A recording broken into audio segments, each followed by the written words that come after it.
Ikigai, the Japanese secret to a long and happy life. Hector Garcia and Frances Miraches. As in the case of the recently popularized Danish word hygge, there is no simple direct translation into English for the Japanese word ikigai. However, roughly speaking, the two are opposites. Where hygge is the art of doing nothing, ikigai is the art of doing something. To be more precise, the art of being happy while being busy. As Spanish writers Hector Garcia and Frances Miraches discovered after spending some time in Ojimi, a rural town on the north end of the Okinawa island, ikigai may also entail something more, the art of living a long and peaceful life. The purpose of their short but enlightening book titled Ikigai is to share their learnings from their time in Japan and bring you the secrets of the country's blissful centenarians.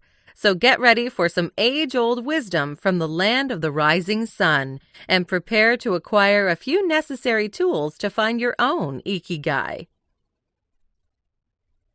Ikigai, the reason for being. A French philosopher might call it a raison d'être, or a reason for being. The Japanese call it Ikigai and claim that everyone has one. They also claim that happiness can only be attained once one finds their Ikigai and embraces it. Whereas we in the West often fear what our destiny might bring us, the Japanese try to discover it and live in agreement with it. There is no point in resisting playing the role you were born for. Happiness is the inevitable corollary of playing it well. In Japanese, the word ikigai is made from the characters of two other words, life and to be worthwhile. However, it is usually translated into English as the happiness of always being busy. There is a reason for this. Living in accordance with your ikigai is never a passive endeavor. For the Japanese, purpose always requires participation and passion. Perhaps that's why there is no word in their language that means retire in the sense of leaving the workforce for good. Loosely speaking, the Japanese never retire. They just skip between different purposes throughout life. To put it as bluntly as possible, Ikigai is the reason one gets up in the morning. But it is also so much more. The bliss, the essence, the place where passion, mission, vocation, and profession intersect. In other words, one's Ikigai is the middle ground between what one loves, what they are good at, what the world needs from them, and what can be paid for. It might also be the secret behind the extraordinary longevity of the Japanese, especially the inhabitants of the island of Okinawa, where there are 25 people over the age of 100 for every 100,000 inhabitants, far more than the global average. Only staying active will make you want to live 100 years, says an ancient Japanese proverb. Ikigai is all about staying active. From logotherapy to Ikigai. A century and a half ago, in one of his famous aphorisms, German philosopher Friedrich Nietzsche remarked that whoever has a why to live for can bear almost any how. During World War II, an Austrian psychiatrist by the name of Viktor Frankl observed the profound wisdom of Nietzsche's claim firsthand. During his time at Auschwitz, the largest and most notorious Nazi camp of the Holocaust, Frankl realized that it wasn't the strongest or the fittest that survived the inhumane torment and suffering. It was always, and without exception, the ones who had a reason to, the ones who wanted to accomplish something outside the camp. In 1946, very soon after the liberation, Frankl published a highly influential little book titled Man Searching for Meaning.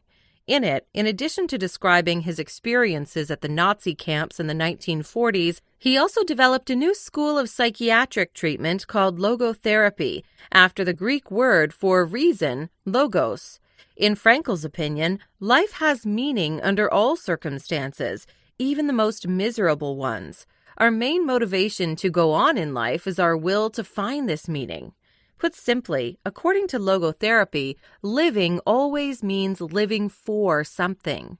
Neuroses and existential crises happen when one forgets their why. Frankl believed that the only duty of a psychotherapist was to help their patients find their reasons to live. The Japanese believe this is the duty every human has for themselves. This is the essence of Ikigai. Ikigai is what allows you to look forward to the future, no matter how empty, frustrated, or anxious you feel in the moment. It is fundamentally what prevents you from committing suicide. Usually all of us have good reasons not to kill ourselves, but our daily obligations and commitments, coupled with other people's eternal expectations, either obscure them or drive us into forgetting them.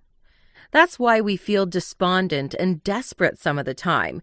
We feel like we should be doing something other than what we are currently doing, but we don't have the time or energy to discern that something, let alone act upon it.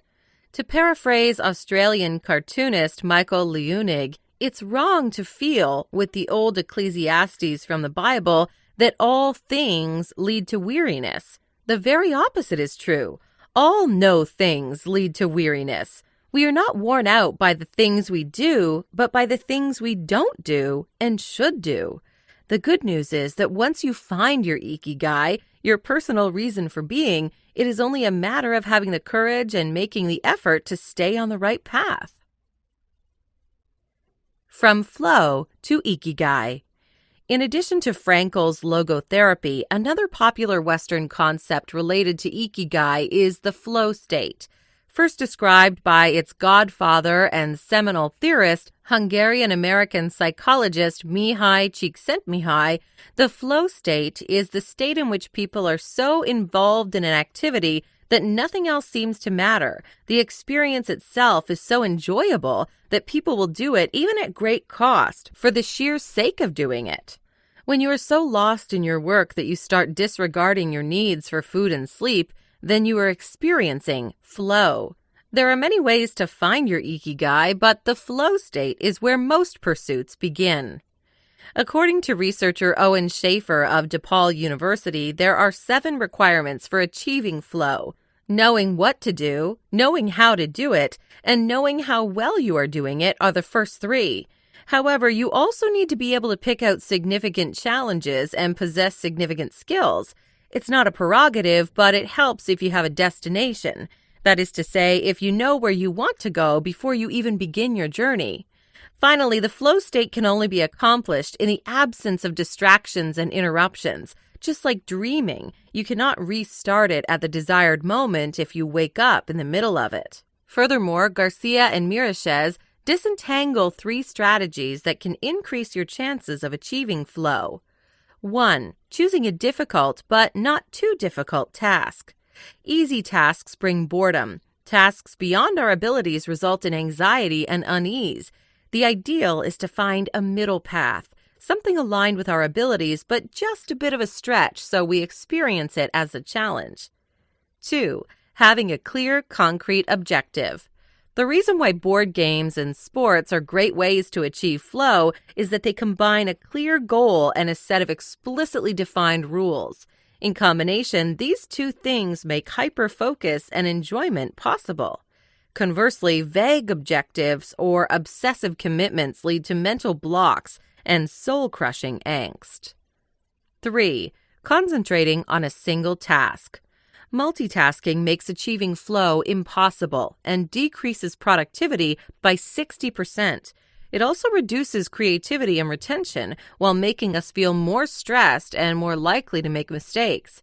Therefore, as Garcia and Mirachez write, concentrating on one thing at a time may be the single most important factor in achieving flow.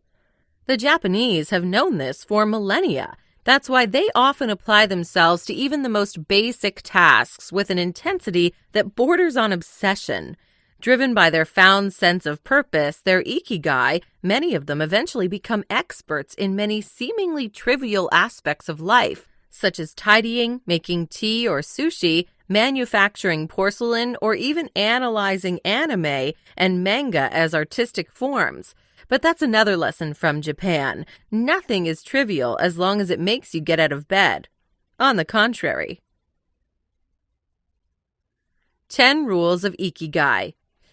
Fascinated with the Japanese way of life, Garcia and Mirachez spent several weeks in Ojimi, an Okinawan village which boasts the highest life expectancy in the world and is justly nicknamed the Village of Longevity. After interviewing many of Ojimi's 3,000 inhabitants, they realized they were right to suppose at the beginning of their journey that Ikigai wasn't only a guarantee for a good life, but also a promise of a long one. Garcia and Mirachez could also distill from the old-aged wisdom of the long-living residents of Ojimi the following 10 rules of Ikigai. 1. Stay active. Don't retire. Those who give up the things they love doing and do well lose their purpose in life, write Garcia and Mirachez. That's why it's so important to keep doing things of value, making progress, bringing beauty or utility to others, helping out, and shaping the world around you, even after your official professional activity has ended. 2. Take it slow. Walk fast or you'll fall behind, says modern life and the 21st century. An old proverb begs to differ. Walk slowly and you'll go far, it says, revealing more about the meaning of life than volumes of books. The more you're in a hurry, the more you're in a state of urgency. The less you enjoy, the less you experience life. Stop and smell the roses may be a cliche, but it's also a sound advice for finding satisfaction. 3. Don't fill your stomach. Before and after eating, the Okinawans have a habit of saying harahachibu, which roughly translated means fill your belly to 80%. Many studies have shown that when it comes to eating, this might be the key to a long, healthy life. The extra side dish, the dessert, the snack, they all accelerate cellular oxidation, which ages you faster. Okinawans don't eat to feel full. They eat only what's required, which is to say a little less than their hunger demands. 4. Surround yourself with good friends. Okinawans form close bonds with the people around them. They group themselves around common interests in informal communities called moai, where they help one another and share experiences and best practices. That's what friends are for. Try and have many good ones. 5. Get in shape for your next birthday. A rolling stone, they say, gathers no moss. The same is true for the body. It won't run as long as it should if you don't maintain it. However, the Japanese differ from Westerners even when it comes to exercise. Whether through yoga, tai chi, qigong, or shiatsu, their exercises instill the physical aspect of working out with spiritual energy.